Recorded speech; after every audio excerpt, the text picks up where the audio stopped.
Cœur de Pirate and Patrick Watson experience global Spotify surge after The Summer I Turned Pretty finale. Corbeau and Je laisserai de mots struck a chord with listeners following the teen drama's final episode last week. Two Quebec artists are experiencing a surge on Spotify. Cœur de Pirate and Patrick Watson's tracks, Corbeau and Je laisserai de mots, respectively, experienced a surge after last week's season finale of The Summer I Turned Pretty.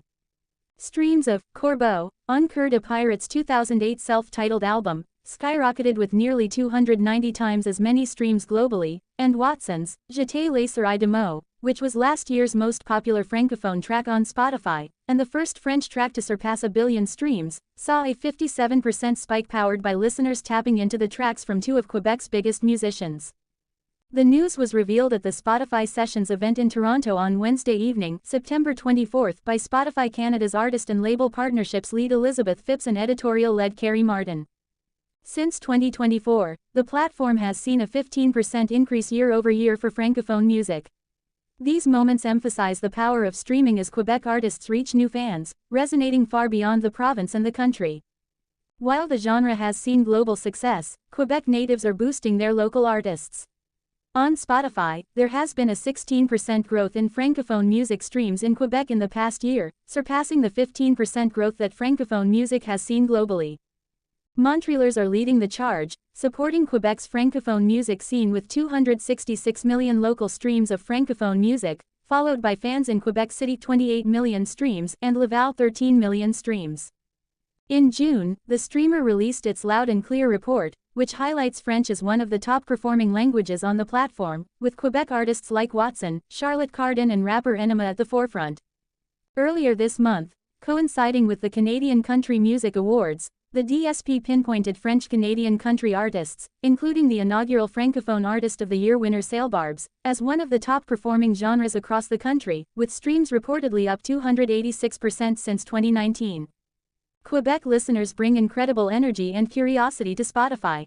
Their fandom reflects not just loyalty to francophone voices, but also an openness to discovery that travels far beyond borders, says Phipps. This is why cultural moments, from sync placements to national holidays, have such a powerful impact both at home and abroad. The Summer I Turned Pretty, Team Jeremiah Book Edition. Most, if not all of us, have at least heard of Jenny Han's The Summer I Turned Pretty by now. Since its third season just wrapped up, I have many thoughts about it and figured it would make a great topic to discuss. Favoring the books over the TV show, here's my logic to being Team Jeremiah throughout most of the trilogy. Conrad vs. Jeremiah's characters. For those of you who have only watched the show, picture in your minds the two brothers, affectionate, loving Conrad and manipulative, annoying Jeremiah. Got that? Okay, now imagine the brothers switched roles. Jerry is the caring one in the books, believe it or not. Throughout the first two, there are countless examples of Jeremiah being there for Belly, especially when Conrad decided he was too good to talk to her. Conrad still has feelings, for Belly, of course, but he is way worse at showing them in the books. He ignores her and treats her like a little kid. Even when they dated, there were still moments where he acted like he didn't care, prom being the #1 example. Jeremiah, however, takes Belly to the movies, teaches her how to drive a car, and wished he could have been her date to prom.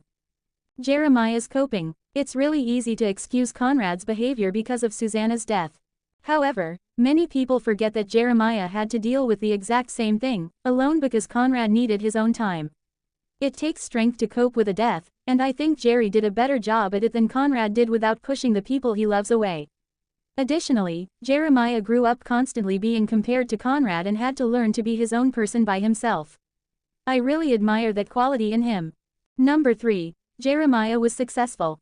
In the books, Jeremiah never graduated late or was in debt. Besides a bad credit score, he was responsible and not as careless with drinking or with his mother's ring as the show portrayed him to be. On that note, he proposed with a ring, too.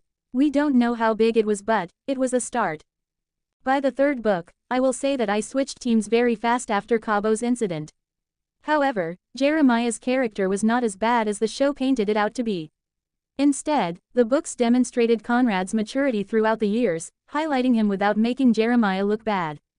Jerry simply wasn't the one for Belly, but that doesn't take away his qualities as her friend. Okay, So maybe this article was a bit more about clearing up Jeremiah's name, but can you blame me? I had to witness this favorite brother of mine act like a cheater on screens for 3 seasons. It hurt to watch even with everyone's happy endings, in different versions, but, nonetheless. That being said, should my next article be a comparison between the books and TV series?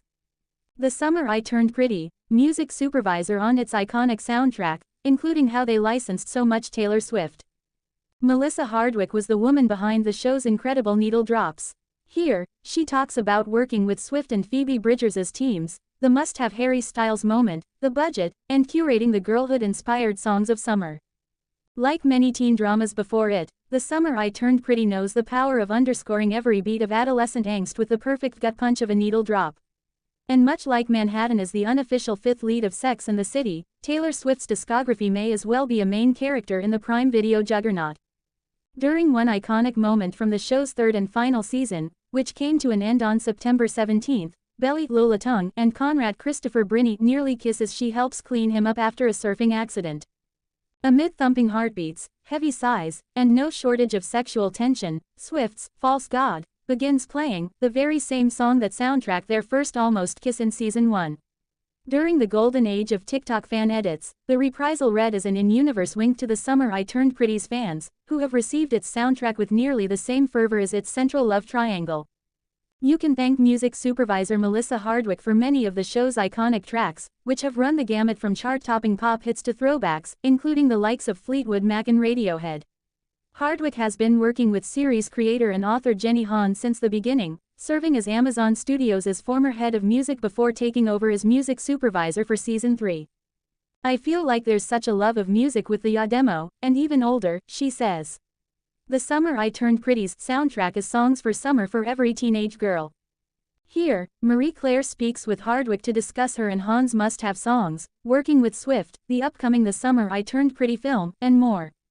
Marie Claire, how has your collaboration process with Jenny changed from having a more overall executive role to working as the show's music supervisor?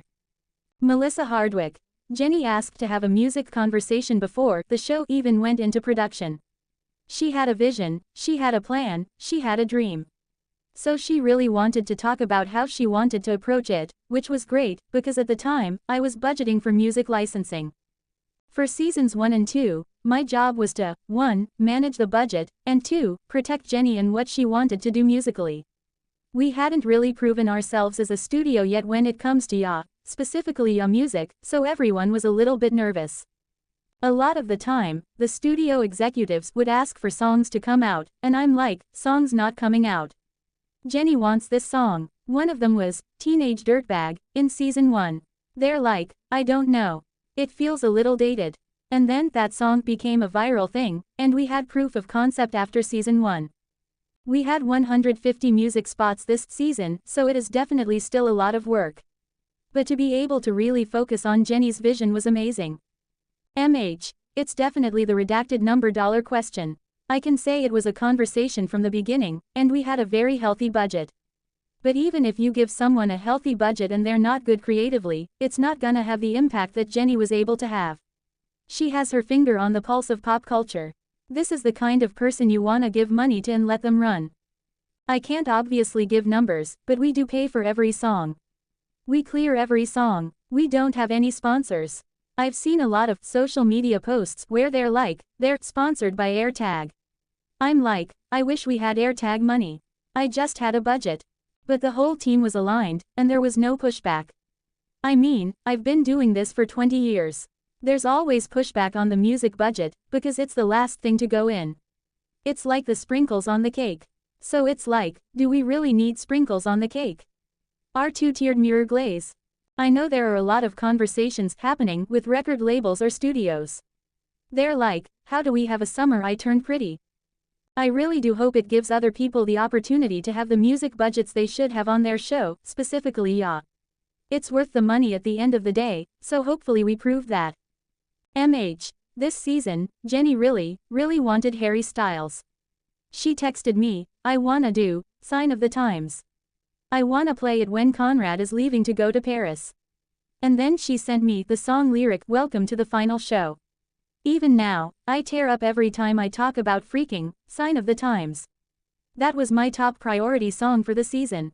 And then she decided she wanted Dress for Belly and Conrad's sex scene.